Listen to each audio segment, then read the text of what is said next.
ஆசீர்வாதத்தின் விதைகள் ஏப்ரல் 25, 2026. எனக்கன்பானவர்களே, உங்களைச் சுற்றியுள்ள சூழ்நிலைகளை நினைத்து கவலைப்படுகிறீர்களா? உங்கள் ஜெபங்களுக்கு பதில் தாமதமாகிறது என்று கலங்குகிறீர்களா? எல்லாம் உங்கள் கட்டுப்பாட்டை மீறிச் செல்கிறது என்று எண்ணுகிறீர்களா? உங்கள் சூழ்நிலையில் உங்களோடு யார் நிற்பார்கள் என்று நீங்கள் எண்ணிக்கொண்டிருக்கலாம். ஒருவேளை பாதை தெரியாததாக தோன்றலாம். ஆனால் தேவனுடைய வார்த்தை உங்களுக்கு வாக்குத்தத்தமாக சொல்கிறது, கர்த்தர் உன்னை விட்டு விலகுவதுமில்லை, உன்னை கைவிடுவதுமில்லையோ. உபாகமம் 31:8.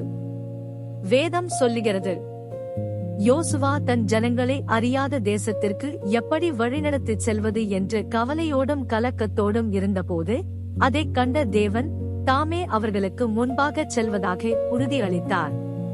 இந்த வாக்குத்தத்தம் யோசுவாவை தைரியத்தோடு முன்னேறிச் செல்லவும், சாத்தியமற்றதாக தெரிந்த வெற்றியை பெறவும் ஊக்கப்படுத்தியது. என் அன்பு தேவனுடைய பிள்ளையே, நினைவில் கொள்ளுங்கள், உங்கள் பயணத்தில் நீங்கள் தனியாக இல்லை, தேவன் உங்களோடு நடக்கிறார். நீங்கள் தனியாக இல்லை, தேவன் உங்களுக்கு முன்பாகச் செல்கிறார். நீங்கள் தனியாக இல்லை, தேவன் எல்லா பக்கங்களிலும் உங்களைச் சூழ்ந்திருக்கிறார்.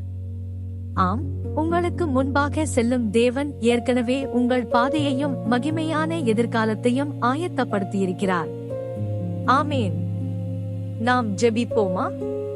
கிருபையுள்ள பரலோக பிதாவே, எங்களுக்கு முன்பாகச் சென்று எப்போதும் எங்களோடு நீர் நடப்பதற்காக உமக்கு நன்றி.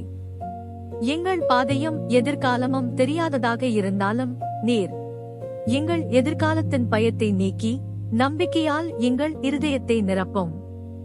உம்முடைய பரிபூரண திட்டத்தின்படியாக எங்களை நடத்தும். உம்முடைய சித்தம் மாத்திரம் எங்கள் வாழ்க்கையில் நிறைவேறட்டும். இயேசு கிறிஸ்துவின் ஈடு இணையற்ற நாமத்தில் ஜெபிக்கிறோம் எங்கள் நல்ல பிதாவே. ஆமென்.